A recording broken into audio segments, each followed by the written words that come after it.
Chapter 31. Herbert told me of his plan to marry Clara, the moment he realized his capital sum. However, he added as a self-evident proposition engendering low spirits, "But you can't marry, you know, while you're looking about you." As we contemplated the fire, and I thought what a difficult vision to realize this same capital was, I put my hands in my pockets, and a folded piece of paper in one of them attracted my attention. I opened it and found it to be the playbill I had received from Joe, relative to the celebrated provincial amateur Roshan renown. "And bless my heart," I involuntarily added aloud, "it's tonight." This changed the subject in an instant and made us hurriedly resolved to go to the play. So when I had pledged myself to comfort and abet Herbert in the affair of his heart by all practicable and impracticable means, and when Herbert had told me that his affianced already knew me by reputation, and that I should be presented to her, and when we had warmly shaken hands upon our mutual confidence, we blew out our candles, made up our fire, locked our door, and issued forth in quest of Mr. Wopsle and Denmark. On our arrival in Denmark, we found the king and queen of that country elevated in 2 armchairs on a kitchen table, holding a court. The whole of the Danish nobility were in attendance, consisting of a noble boy in wash-leather boots of a gigantic ancestor, a venerable peer with a dirty face who seemed to have risen from the people late in life, and the Danish chivalry with a comb in its hair and a pair of white silk legs, and presenting on the whole a feminine appearance. My gifted townsman stood gloomily apart with folded arms, and I could have wished that his curls and forehead had been more probable. Several curious little circumstances transpired as the action proceeded. The late king of the country not only appeared to have been troubled with a cough at the time of his decease, but to have taken it with him to the tomb and to have brought it back. The royal phantom also carried a ghostly manuscript around its truncheon, to which it had the appearance of occasionally referring, and that too with an air of anxiety and tendency to lose the place of reference, which was suggestive of a state of mortality. It was this, I conceive, which led to the shades being advised by the gallery to "turn over," a recommendation which it took extremely ill. It was likewise to be noted that the majestic spirit was always appearing with an air of having been out a long time and having walked a long distance, and it perceptibly came in from a closely contiguous wall. This occasioned its terror to be received derisively. The Queen of Denmark, a very buxom lady, though no doubt historically brazen, was considered by the public to have too much brass about her, her chin being attached to her diadem by a broad band of that metal, as if she had an enormous toothache, her waist being encircled by another, and each of her arms by another, so that she was openly mentioned as the kettle drum. The noble boy in the ancestral boots was inconsistent, representing himself, as it were, in one breath, as an able seaman, a strolling actor, a grave-digger, a clergyman, and a person of the utmost importance at a court fencing match, on the authority of whose practised and nice discrimination the final strokes were judged. This gradually led to a want of toleration for him, and even on his being detected in holy orders and declining to perform the funeral service, to the general indignation taking the form of nuts. Lastly, Ophelia was a prey to such slow musical madness that when in the course of time she had taken off her white muslin scarf, folded it up and buried it, a sulky man who had long been cooling his impatient nose against an iron bar in the front row of the gallery, growled, "Now the baby's put to bed, let's have supper," which, to say the least of it, was out of keeping. Unfortunately, my townsman was accumulated with playful effect. Whenever the undecided prince had to ask a question or state a doubt, the public helped him out of it. As, for example, on the question of whether 'twas nobler in the mind to suffer, some roared, "Yes," and some, "No," and some, inclining to both opinions, said, "Toss up for it," and quite a debating society arose. When he asked what should such fellows as he do, crawling between heaven and earth, he was encouraged with shouts of "Hear, hear!" When he appeared with his stocking disordered, its disorder expressed according to usage by one very neat fold in the top, which I suppose to be got up with a flat iron, a conversation took place in the gallery respecting the paleness of his leg, and whether it was occasioned by the turn of the ghost which had just been received by him. On his taking the recorders, very like a little black flute that had just been played in the orchestra and handed out at the door, he was called upon unanimously for Rule Britannia. When he recommended the player not to saw the air thus, the sulky man in the gallery said, "And don't you do it neither, you're a good deal worse than him." And I grieve to add that peals of laughter greeted Mr. Wopsle on every one of these occasions. But his greatest trial was in the churchyard, which had the appearance of a primeval forest, with a kind of small ecclesiastical wash-house on one side and a turnpike gate on the other. Mr. Wopsle, in a comprehensive black cloak, entering at the turnpike, the gravedigger was admonished in a friendly way, "Look out! Here's the undertaker a-coming to see how you're getting on with your work." I believe it is well known in a constitutional country that Mr. Wopsle couldn't possibly have returned the skull after moralising over it without dusting his fingers with a white napkin taken from his breast. But even that innocent and indispensable action didn't pass without the comment, "Waiter!" The arrival of the body for interment in an empty black box with a lid tumbling open was a signal for a general joy which was much enhanced by the discovery among the bearers of an individual obnoxious to identification.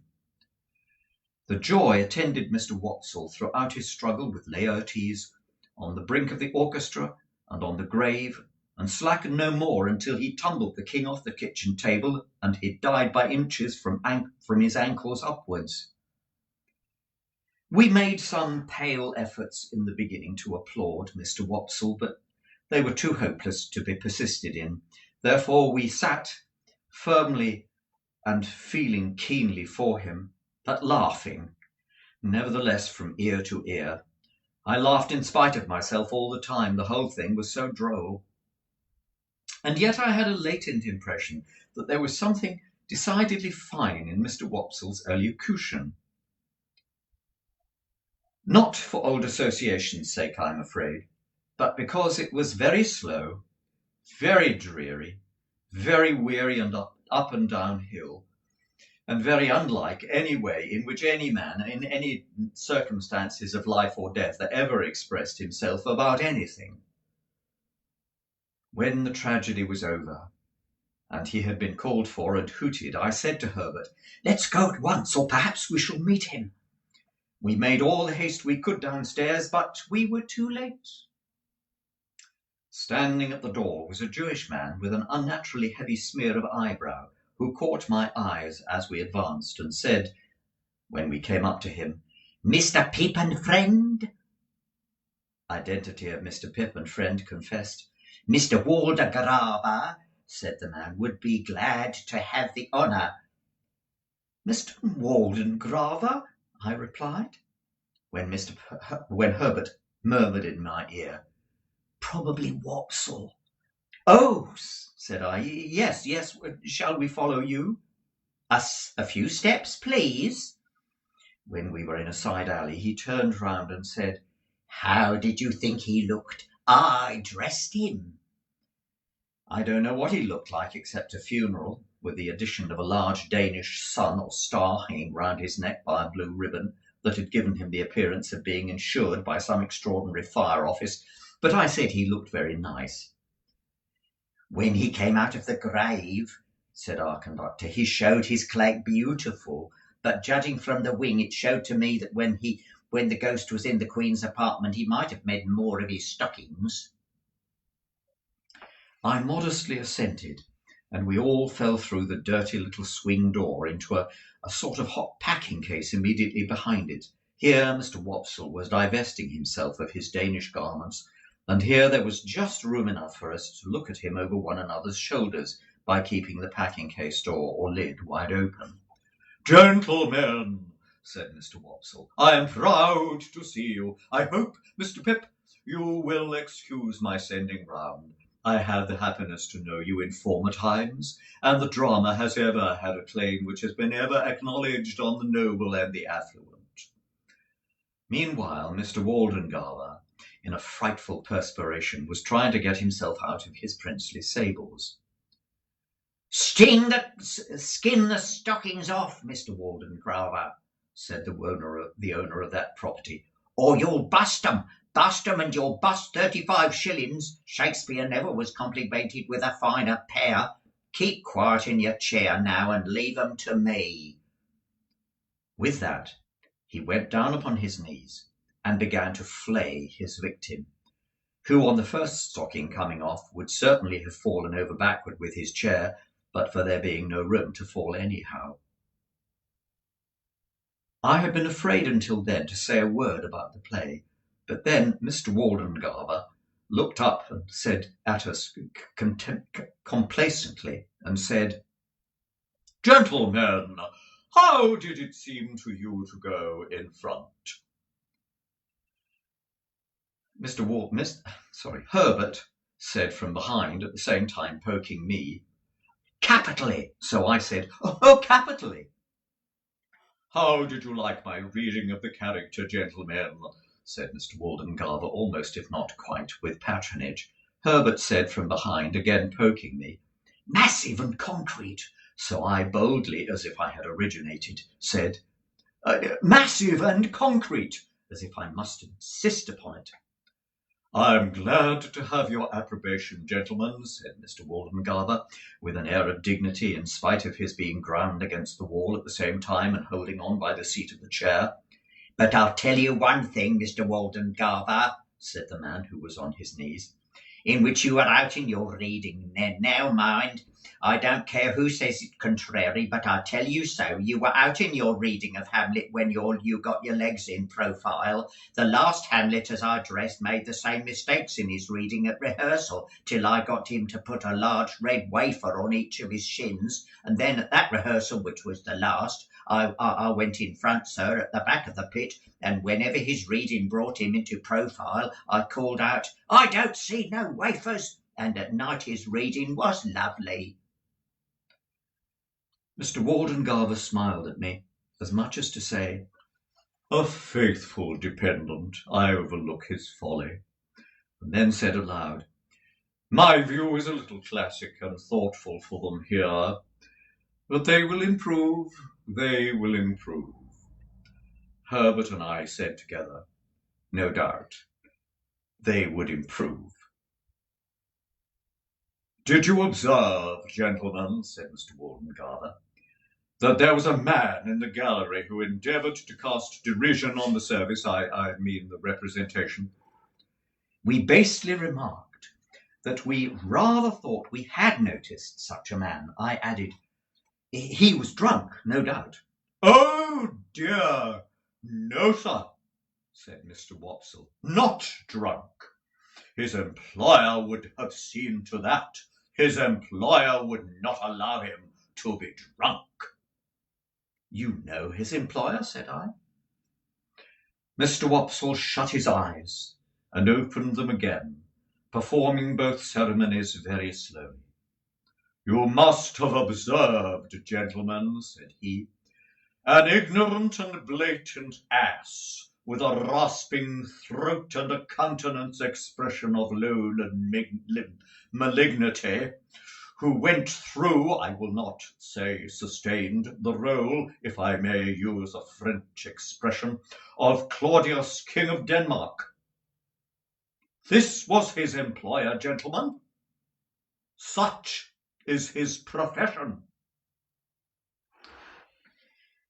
Without distinctly knowing whether I should be more sorry for Mr. Wopsle if he had been in despair, I was sorry for him as at that moment. And I took the opportunity of his turning round to have his braces put on, which jostled us out of the doorway, to ask Herbert whether he thought we should invite him home to supper. And Herbert said he thought it would be kind to do so. Therefore I invited him, and he went to Barnard's Inn with us, wrapped up to the eyes, and we did our best for him. And he sat until 2 o'clock in the morning, reviewing his success and developing his plans. I forget in detail what they were, but I have a general recollection that it began with reviving the drama and to end by crushing it, inasmuch as his decease would leave it utterly bereft and without chance or hope. Miserably I went to bed after all, and miserably thought of Estella, and miserably dreamed that my expectations were all cancelled, and that I had to give my hand in marriage to Herbert's Clara, or play Hamlet to Miss Havisham's ghost, before 20,000 people, without knowing 20 words of it.